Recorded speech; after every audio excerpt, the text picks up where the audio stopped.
Ce matin, je vous invite à lire avec moi Hébreux chapitre 11, à partir du verset 32. Est-ce que nous pouvons lire ensemble? Et que dirais-je encore, car le temps me manquerait pour parler de Gédéon, de Barak, de Samson, de Jephthé, de David, de Samuel et des prophètes qui, par la foi, vainquirent des royaumes, exercèrent la justice, obtinrent des promesses, fermèrent la gueule des lions, éteignirent la puissance du feu, échappèrent aux tranchants de l'épée, guérirent de leurs maladies, furent vaillants à la guerre, mirent en fuite des armées étrangères. Amen. Alors, nous venons de lire ces 3 versets dans le chapitre qu'on appelle dans le Nouveau Testament les héros de la foi. Des gens qui ont marqué leur temps par leur foi. Donc, on les appelle des héros de la foi. Sur quoi se base-t-on pour dire que quelqu'un est un héros de la foi? On appelle un héros de la foi, c'est des gens qui ont marqué leur passage par leur foi en Dieu. On nous parle d'Abraham, quelqu'un même dont son corps était tout à fait mort. Mais cependant, il avait foi que Dieu allait accomplir sa promesse de lui donner une postérité. Car si on lit dans Genèse 15, quand Dieu va lui dire, regarde le ciel, compte les étoiles si tu veux, si tu peux, va au bord de la mer, compte les grains de sable si tu peux. Mais il a rétorqué pour dire, oui, mais Seigneur, écoute, tu ne m'as rien donné là. Tu ne m'as pas donné de postérité. Lui, c'était ça, sa préoccupation, d'avoir une postérité. Voilà pourquoi dans Genèse 16, malgré la promesse de Dieu, mais dans Genèse 16, quand sa femme va lui suggérer d'aller vers Agar pour avoir cet enfant, il est allé parce qu'il voulait tellement. Assurément, il a dit, comme beaucoup d'entre nous pourraient dire, ah, il paraît que Dieu me parle par mon épouse. Assurément, Abraham avait fait cette réflexion. Dieu me parle par mon épouse. Qui sait si ce n'est pas ça vraiment je vais avoir cet enfant. Mais ce n'était pas vraiment ce que Dieu voulait. La Bible nous dit Abraham a cru en Dieu. Et Dieu a déclaré Abraham juste. Maintenant, nous trouvons un nom parmi les héros de la foi qui ne fait pas l'unanimité. Et c'est sur ce nom que nous allons vous entretenir ce matin. Dans les versets que nous venons de lire, est-ce que vous pouvez aller au verset 32? Il y a un nom qui ne fait pas l'unanimité. Et que dirais-je encore car le temps me manquerait pour parler de Gédéon? Tout le monde, on n'a pas de problème avec Gédéon. Pour parler de Barak, on ne connaît pas tellement Barak, mais il était avec Déborah. Ok? Je laisse Samson de côté. Jephthé, pas de problème au sujet de Jephthé. Et David, personne n'a rien à dire sur David, pas vrai? Un grand roi. Sur Samuel, personne n'a rien à dire sur Samuel. Et les prophètes. Les prophètes, on parle de Jérémie, on parle de Joël, de Zacharie, de Osée, de Amos et tous les autres. Mais le nom ici qui fait problème, c'est Samson. On n'est pas tous d'accord. Et même,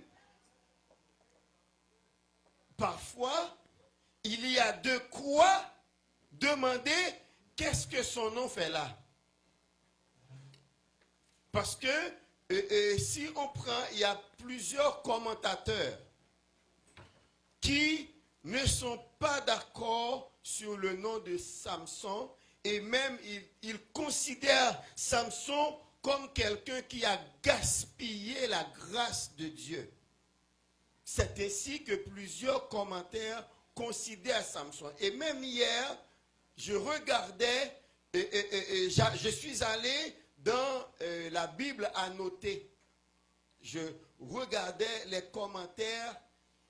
J'ai même l'impression que le commentateur est un peu confus dans ce que la Bible dit de Samson, parce que souvent, qu'est-ce qu'on considère en Samson?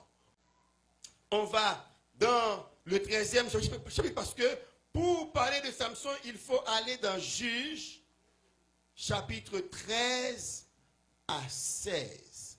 C'est là que nous avons l'histoire de Samson. On a l'histoire de sa naissance à partir des premiers versets du chapitre 13 dans le livre de Juges. On peut aller dans Juges. Après ça, on a comment il grandit.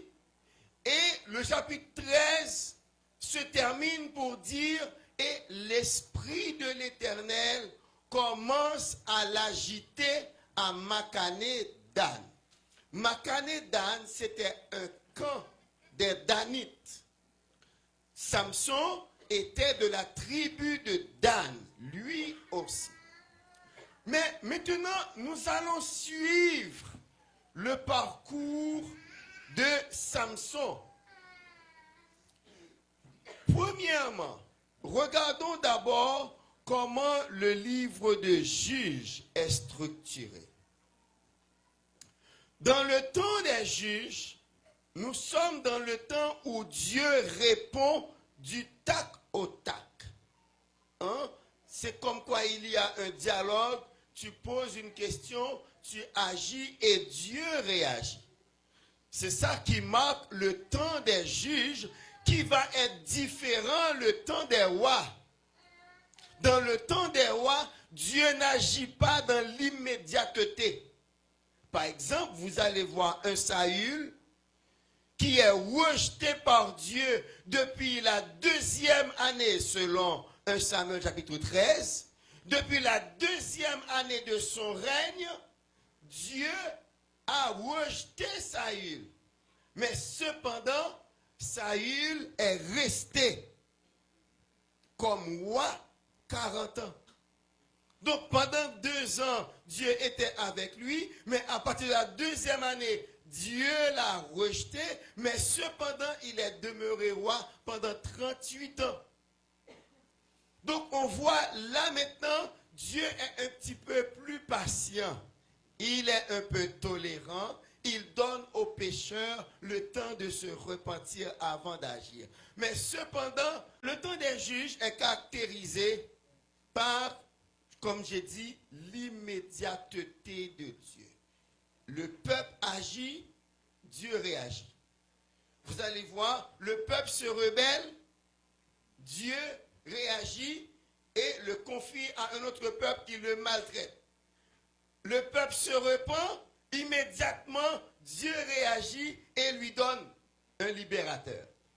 En ce sens, on dit que le livre des juges est caractérisé par 5 ères. 5 ères. Il y a révolte, il y a la ruine, il y a repentance, il y a rédemption, ensuite il y a repos. Par exemple, dans Juges 3, versets 7 à 11, j'aimerais que vous puissiez reconnaître ces ères, les temps. Il est dit au verset 7, les enfants d'Israël firent ce qui déplaît à l'Éternel. Ça, c'est la révolte. Donc, les enfants d'Israël firent ce qui déplaît à l'Éternel. C'est là, c'est quoi? C'est là? C'est le premier ère. Maintenant, regardez ce que l'Éternel fait. Alors, il continue pour dire qu'ils oublient l'Éternel et ils servirent les Baals. Verset 8.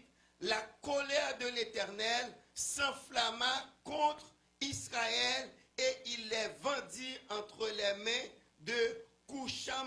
Mais ce qui est important, c'est de voir que la première fois, les enfants d'Israël firent ce qui est mal à l'Éternel, ils servirent des Baals. Ça, c'est la révolte. J'aimerais bien que vous reteniez ce mot. Maintenant, comment l'Éternel agit dans immédiatement que les enfants d'Israël font ça, l'Éternel réagit. La colère de l'Éternel s'enflamma contre Israël et il les vendit entre les mains de ce roi-là qui vient de Mésopotamie. C'est un roi mésopotamien. Ça, c'est la ruine. Donc, quand on se révolte contre l'Éternel, eh bien, ça produit la ruine. Deuxième ère, la ruine. Maintenant, regardons le troisième ère. Les enfants, verset 9, les enfants d'Israël crièrent à l'Éternel. Ça, c'est la troisième ère. Donc, nous avons vu la révolte, nous avons vu la ruine, maintenant c'est la repentance. Donc, quand il se repentit, qu'est-ce que l'Éternel fait? L'Éternel leur suscita un libérateur qui les délivra. Il s'appelle Othniel. Vous avez vu? Nous avons vu 4 ères là. On a vu les enfants d'Israël firent ce qui est mal, révolte. L'Éternel les vendit à ce roi mésopotamien, la ruine. Les enfants d'Israël se repentirent, ils crièrent à l'Éternel, repentance, et l'Éternel leur envoya quelqu'un qui les délivra, c'est la rédemption.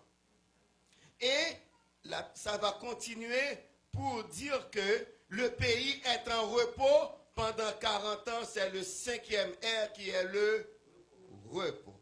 Donc, répétez après moi. Révolte, la ruine, la repentance, la rédemption, le repos.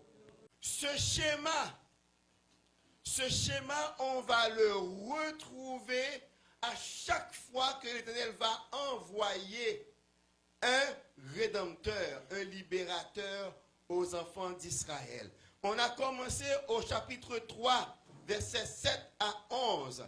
Il y a aussi pour Éhoud, chapitre 3, versets 12 à 15. C'est le même schéma. Les enfants d'Israël firent encore ce qui déplaît à l'Éternel, et l'Éternel fortifia Églon, roi de Moab, contre Israël, la ruine, parce qu'ils avaient fait ce qui était mal.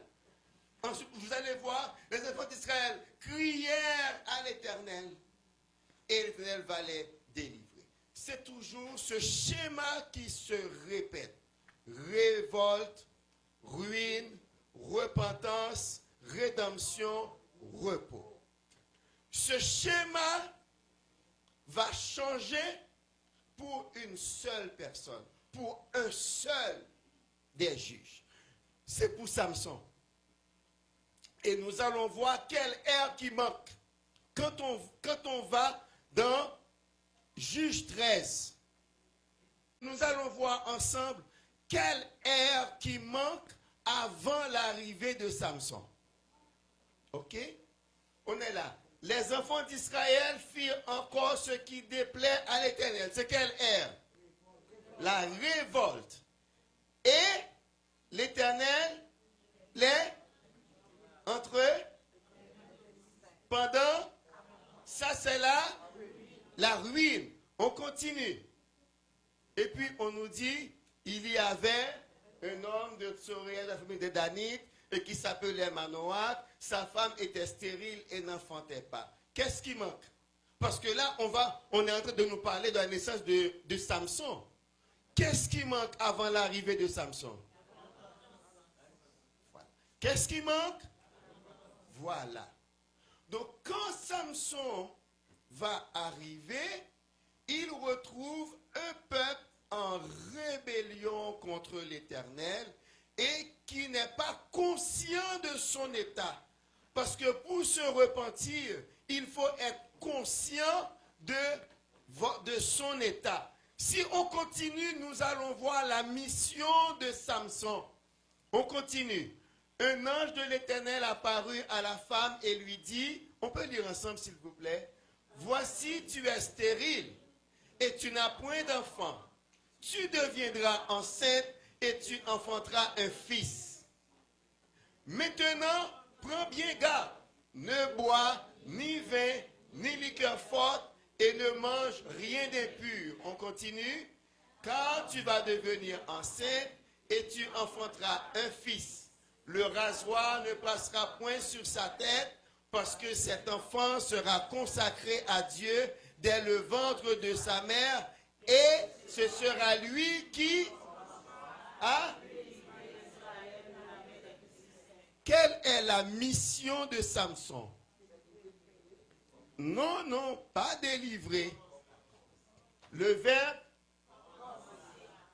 c'est lui, il va commencer la délivrance. Donc Samson n'est pas venu en libérateur. Il n'est pas venu en libérateur. Il n'est pas là pour libérer. Il est venu pour entamer la... Ok. Maintenant, quand on a un peuple devant soi, un peuple rebelle, qui n'est pas conscient de son état, quel va être le ministère de Samson? C'est d'amener le peuple à la repentance. Donc Samson est là pour prêcher un message de repentance. Mais il y a un problème. Le peuple n'écoute pas. Le peuple n'écoute pas.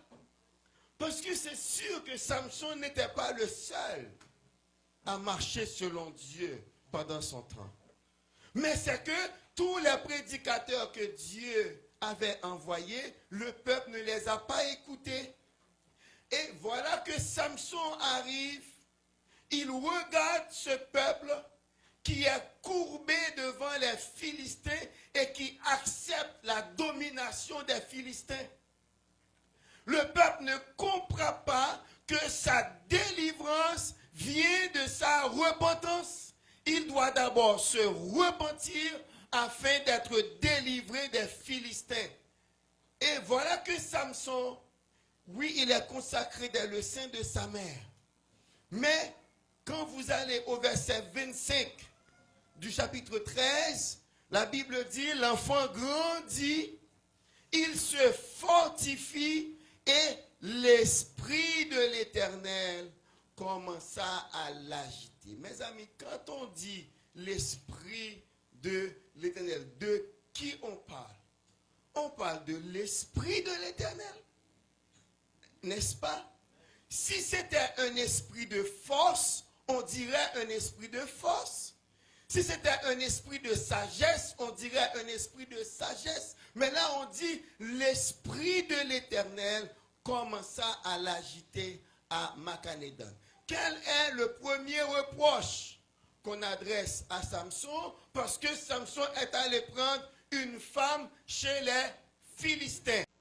Il est allé dans une ville, il a vu une femme et il a dit à son père et sa mère, venez demander les mains de cette fille pour moi.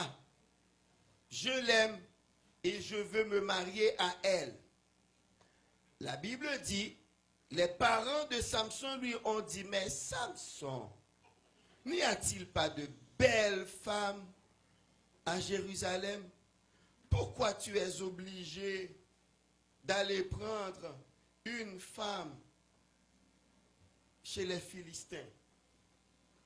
Il a répondu, je la veux, allez la prendre pour moi. Mais le chapitre 14 nous dit quelque chose. Est-ce qu'on peut aller au chapitre 14, s'il vous plaît? Nous dit une chose que dans ce cas-là, on dirait qu'il y a opposition entre les parents de Samson et Samson, pas vrai? Et beaucoup de prédicateurs tablent dessus pour dire, vous allez, c'est un homme consacré, mais il ne respecte pas ni son père ni sa mère, il les désobéit. Mais c'est parce que ces prédicateurs n'ont pas lu un petit verset que je vais vous montrer au chapitre 14. On est Samson dit à Timna, on peut y aller, verset 2 s'il vous plaît. Ok, il dit à sa mère, ok, maintenant, je la veux pour femme. Verset 3.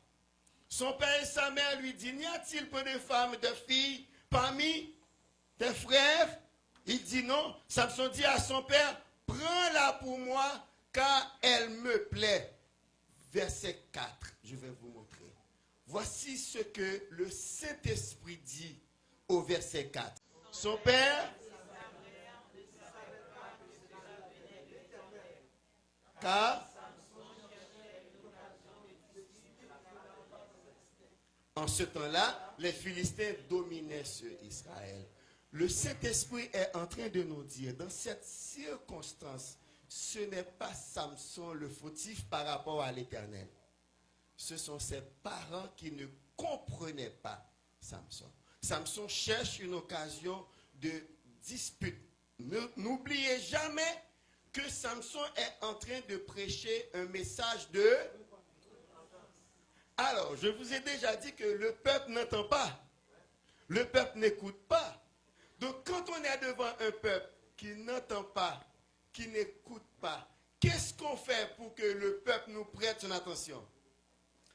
Il y a le professeur Arnold Daniel, dans son livre de commentaires sur les juges, il dit, dans ce cas-là, quand vous êtes devant un peuple qui n'entend pas, qui n'écoute pas, eh bien, vous faites du théâtre. Pour attirer son attention, au moins à travers de vos pièces de théâtre, il va comprendre. Et c'est ce que Samson est en train de faire. Il est en train de porter un message de repentance par le biais des leçons de choses. Et il va passer toute sa vie à enseigner le peuple ces leçons de choses. À chaque fois que Samson fait quelque chose, il le fait dans le cadre de sa mission afin de prêcher son message de repentance. C'est pour cela que son nom figure parmi les héros de la foi. Les 4 chapitres, laissez-moi vous dire en passant, que le livre de Juges nous présente Samson comme le juge le plus important parmi les autres. Pourquoi? Il y a un principe qui dit que si vous voulez connaître dans un manuel, dans un livre, le personnage le plus important, allez regarder le temps que l'auteur lui consacre. Allez regarder le temps et vous saurez, c'est l'un des indices pour comprendre quel est le personnage le plus important dans un livre. Celui auquel l'auteur accorde le plus de temps, c'est celui-là. Dans le livre des juges, Samson est le seul juge auquel on consacre 4 chapitres. Vous pouvez aller voir si vous voulez, aller dans les juges, vous allez voir. Il y a même plusieurs juges qu'on cite dans 5 versets. Mais lui, on lui a consacré 4 chapitres. Et ensuite, son nom se retrouve parmi les héros de la foi. Qu'est-ce que Samson voulait prouver, montrer aux enfants d'Israël? Mes amis, vous faites confiance à ces personnes-là, je vais vous montrer qu'ils ne sont pas dignes de votre confiance.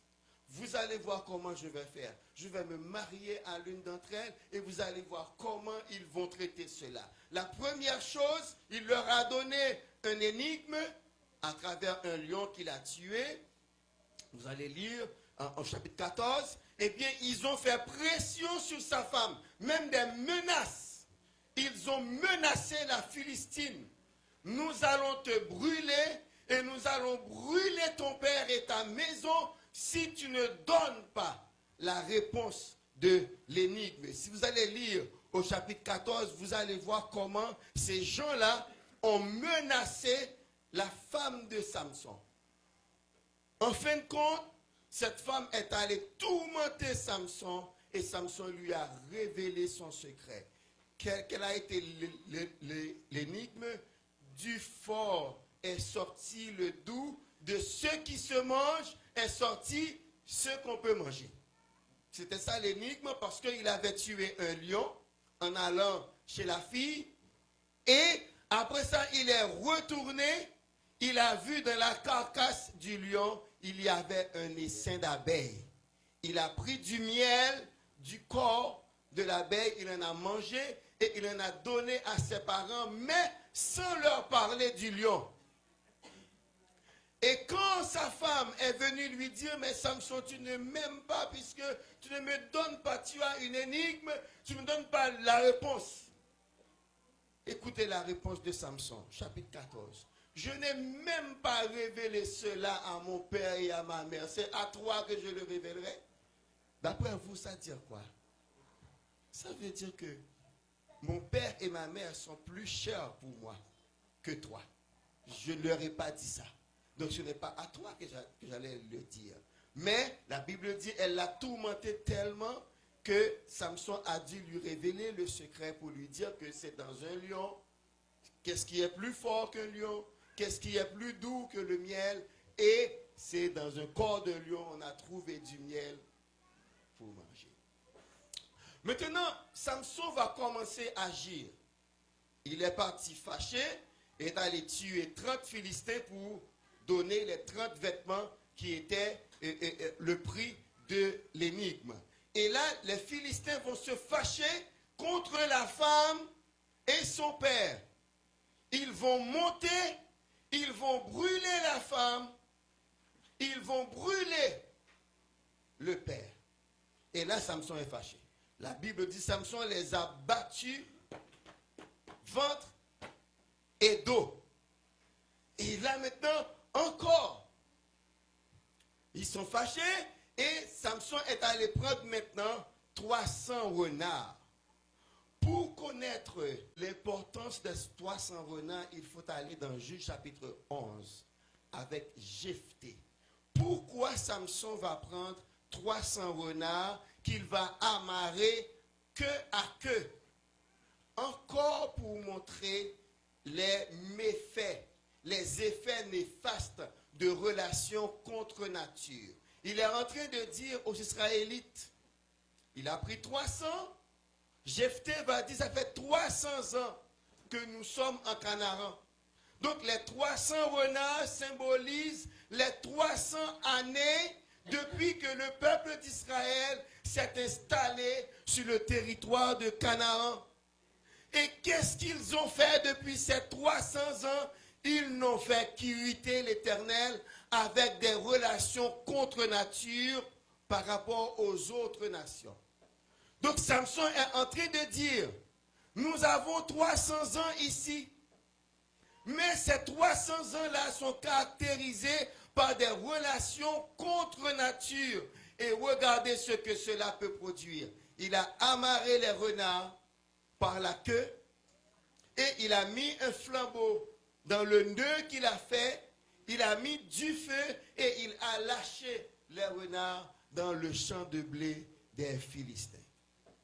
C'est après cela, au chapitre 15, je vous laisse le temps de lire, que Samson maintenant va se retrouver dans une caverne et son peuple est venu le prendre pour le livrer aux Philistins. Imaginez. Donc quand on dit que Samson est un juge particulier, mais professeur Daniel va dire que Samson est un juge incompris. Parce que bien sûr, le peuple est loin de Dieu. Ils ne comprennent pas ce que font le juge Samson, et bien qu'il utilise toute sa vie pour leur donner cette leçon de choses. Donc, ça s'est passé maintenant dans la caverne.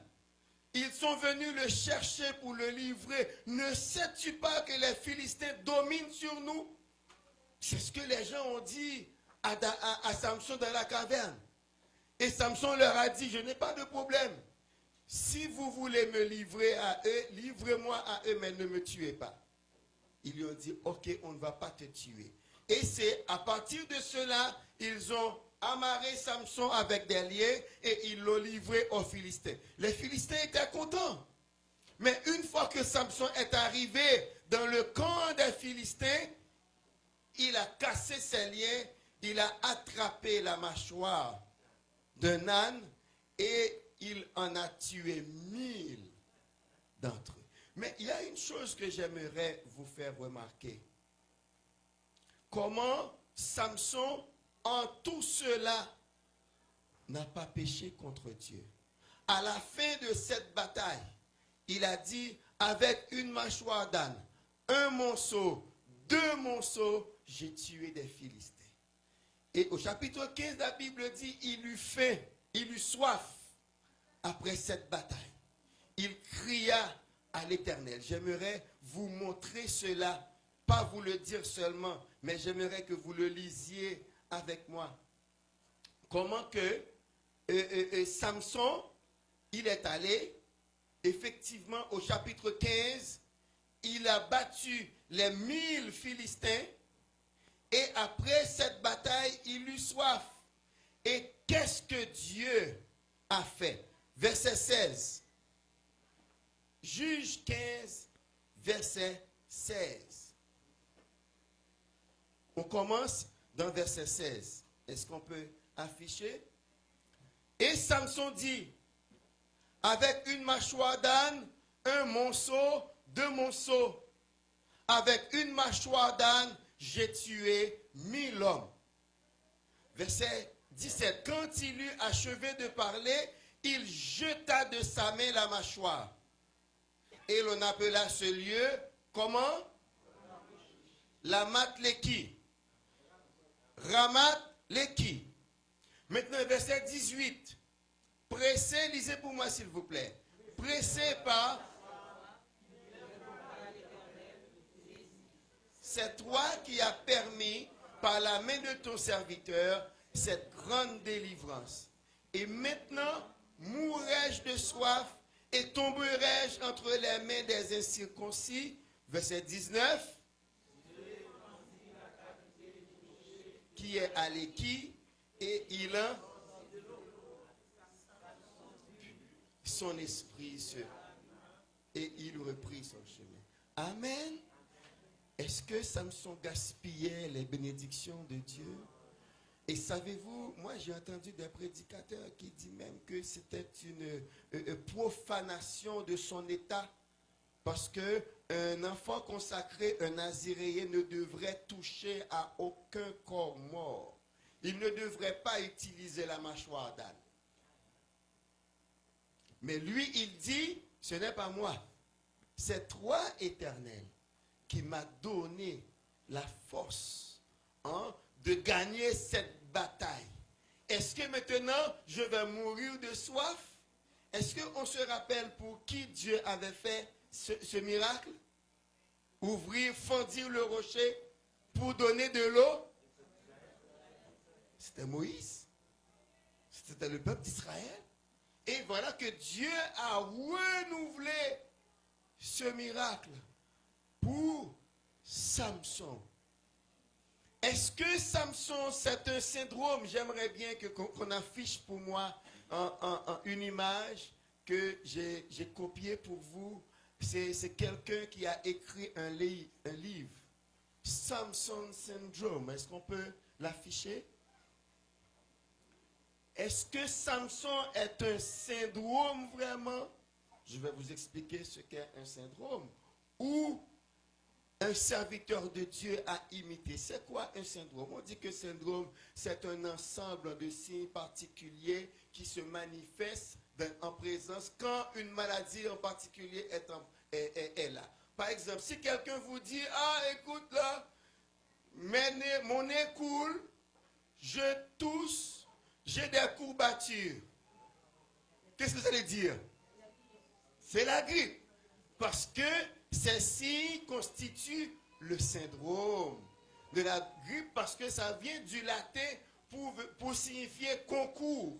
Donc c'est quand il y a plusieurs éléments qui concourent et c'est ça un syndrome. Donc comme si on présente Samson avec des caractéristiques pour dire ce sont des syndromes de quelqu'un malade. Il ne faut pas imiter une personne comme ça. Mais est-ce que vous n'aimeriez pas que le Seigneur vous donne la victoire dans certains combats? Et Samson a reconnu que c'est par la main de l'Éternel qu'il a remporté cette victoire. Et qu'est-ce que Dieu a fait? Je vous ai parlé de l'immédiateté de Dieu. Quand le peuple lui est favorable, il agit favorablement envers le peuple. Mais quand le peuple pêche contre lui, eh bien, il agit contre le peuple. Ici, est-ce que Samson était dans la volonté de Dieu ou bien non? Il était dans la volonté de Dieu. Et Dieu a agi pour lui. Maintenant, nous allons entrer dans le chapitre le plus controversé. Le chapitre 16. On nous dit qu'il s'est rendu à Gaza. C'est le même Gaza dont on parle maintenant. Il s'est rendu à Gaza. Et là, il est entré chez une prostituée. Naturellement, tout le monde ici, à part les enfants peut-être, on sait quand quelqu'un va chez une prostituée, ordinairement, ce qu'il va faire. Pas vrai? Est-ce que je mens? Le plus souvent, quand un homme rentre chez une prostituée, eh bien, c'est pour de l'impudicité. N'est-ce pas? Mais nous savons que dans la Bible, il y a des hommes qui sont déjà rentrés chez des prostituées sans commettre de l'impudicité. Josué, pardon? Voilà. Les 2 espions envoyés par Josué s'étaient rendus chez qui? Rahab. Qui était-il? Avait-il commis de l'impudicité chez elle? Non. Et maintenant, Samson va rentrer chez cette prostituée.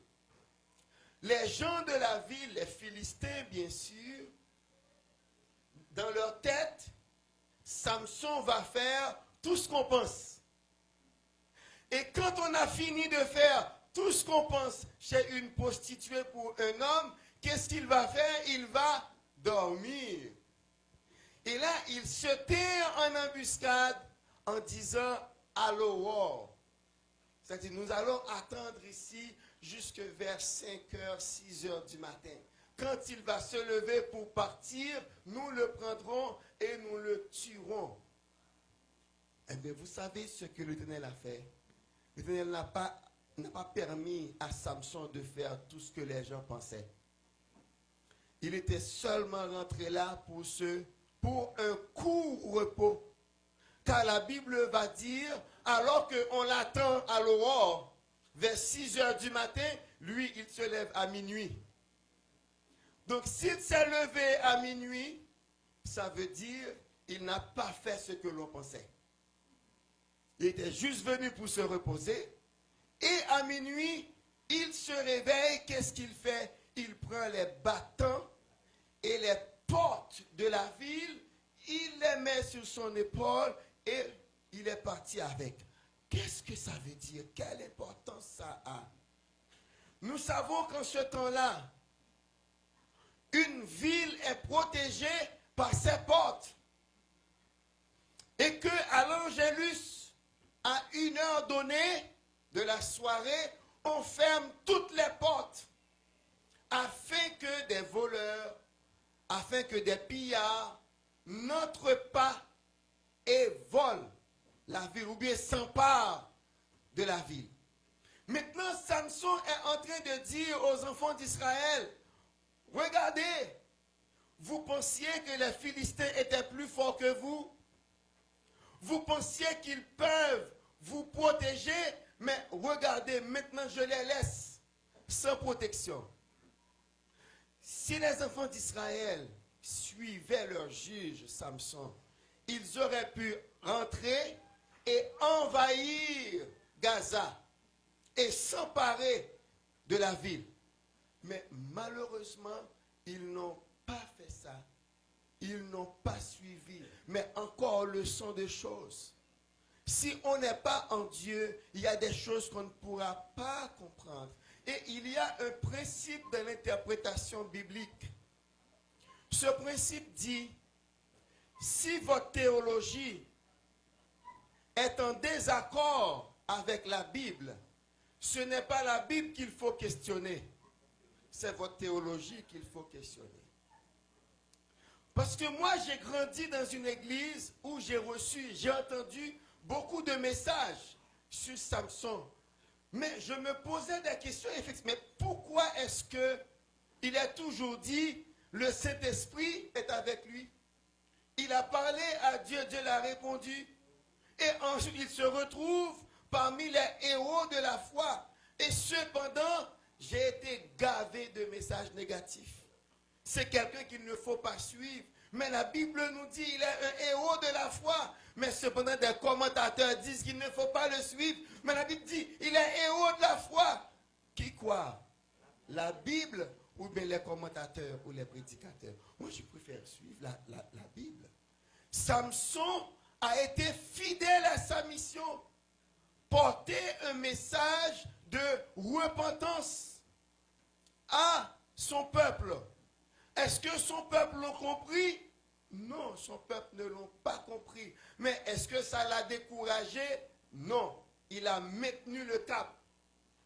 Même avec Dalila, il y a des gens qui pensent que Dalila était philistine. Le nom de Dalila a une racine juive.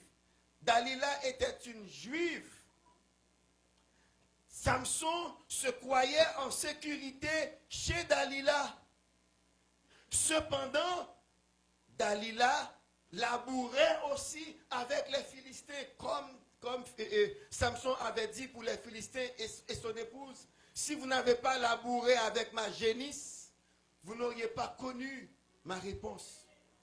Mais Dalila, une juive, Samson est un juif. Samson était de tout repos chez Dalila. Il pensait que une juive ne va pas me livrer aux Philistins. Cependant, Dalila, c'est ce qu'elle a fait. Mais pourquoi encore nous disons que Dalila n'était pas une Philistine? Eh bien, regardez les traitements. La première Philistine, on lui avait menacé de la brûler, de brûler son père, de brûler la maison de son père. Et qu'est-ce que les 5 princes de Philistins ont dit à Dalila? Caresse-le, cajole-le, demande-lui son secret et nous allons te donner chacun 1100 cycles d'argent. Pourquoi ont-ils monnayé le service de Dalila? Cependant, ils ont menacé la Philistine. C'est parce que Dalila n'était pas philistine. Parce que si Dalila était philistine, eh bien, ils l'auraient traitée de la même manière. Ils auraient fait pression sur elle. Ils l'auraient menacée comme ils ont menacé parce que ce ne sont pas des gens loyaux. Mes amis, ceux-là qui sont des satanistes, qui sont venus à Christ, ils témoignent que Satan n'est pas loyal. Les démons ne sont pas loyaux. Donc vous avez intérêt à servir un Dieu qui est fidèle et un Dieu qui est loyal. La Bible dit même quand nous, on n'est pas loyal, lui, il reste loyal. Même quand nous, on n'est pas fidèle, Dieu est resté fidèle. Dalila est le symbole de ceux-là dont parle l'apôtre Jean dans 1 Jean chapitre 2, où il dit « Ils étaient parmi nous, mais ils n'étaient pas de nous. » Dalila, elle s'est mise avec les Philistins pour perdre Samson. Et en cela, Samson a été pris par les Philistins. Il est devenu aveugle. Mais d'un coup, ses cheveux ont poussé. À la fête des Philistins, vous trouvez ça dans Juge chapitre 16. Il n'a pas prié pour dire « Merci Seigneur, est-ce que mes cheveux ont poussé? Ma force m'est revenue. » Ce n'est pas cette prière qu'il a faite. Mais qu'est-ce qu'il a dit? Tout l'espoir de Samson, ce n'était pas dans ses cheveux, ni dans sa force, mais en l'Éternel. Vous pouvez avoir beaucoup de talents. Vous pouvez avoir beaucoup de connaissances, mais malheur à vous si vous pensez que vos connaissances suffisent pour servir l'Éternel. Vous pouvez avoir beaucoup de talents, mais malheur à vous si vous pensez que vos talents suffisent, vos expériences suffisent, vos capacités suffisent pour servir l'Éternel. Et c'est la leçon que Samson nous donne. À aucun moment, Samson n'a fait allusion à sa force. Il dit toujours, c'est par ta main puissante. Et là, à sa dernière prière, que beaucoup de gens parlent d'une prière vengeresse, prière de vengeance. Mais c'est quoi ces mots? Les derniers mots de Samson. Il prie Dieu. Allons voir au chapitre 16, au verset 25. Les Philistins, dans la joie de leur cœur, dirent qu'on appelle Samson et qu'il nous divertisse. Ils firent sortir Samson de la prison et il joua devant eux. Ils le placèrent entre les colonnes. Et Samson dit au jeune homme qui le tenait la main, laisse-moi afin que je puisse toucher les colonnes sur lesquelles repose la maison et m'appuyer contre elle. Et voici la prière de Samson au verset 8. Alors, Samson, est-ce que nous pouvons lire? Verset 28, s'il vous plaît. Alors, Samson invoqua, qui est-ce? Sa force? Ses cheveux? Non. Il invoqua et dit, Seigneur éternel, souviens-toi de... Je te prie, oh Dieu, donne-moi... Mais Samson avait déjà ses cheveux repoussés. Est-ce qu'il ignorait que sa force était dans ses cheveux? Non, parce que c'est ce qu'il avait révélé à Dalila. Mais ses cheveux avaient repoussé, mais cependant, Samson ne s'est jamais référé à ses cheveux pour avoir de la force. Il dit, donne-moi de la force seulement cette fois et que d'un seul coup je tire vengeance des Philistins pour mes deux yeux. Samson a gardé, a laissé son regard sur Dieu jusqu'à la fin. Est-ce que c'est un syndrome à éviter ou bien un exemple à suivre quand nous servons le Seigneur? Samson est un exemple à suivre. Quand dans notre service pour Dieu, comme je l'ai déjà dit, à ne pas regarder à ce que nous avons. Vous pouvez avoir beaucoup de moyens, mais vos moyens ne peuvent pas servir Dieu si votre cœur n'est pas avec Dieu. Vous pouvez avoir beaucoup de capacités, mais vos capacités ne peuvent pas plaire à Dieu si votre cœur n'est pas attaché à Dieu. Et voilà pourquoi Samson se retrouve parmi les héros de la foi. Il a gardé la foi jusqu'au bout. Il s'est référé à Dieu.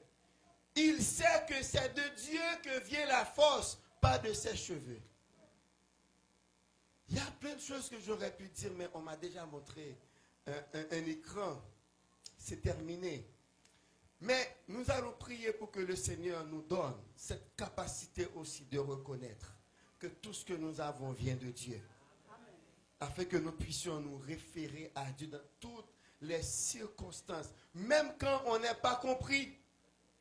On peut ne pas être compris.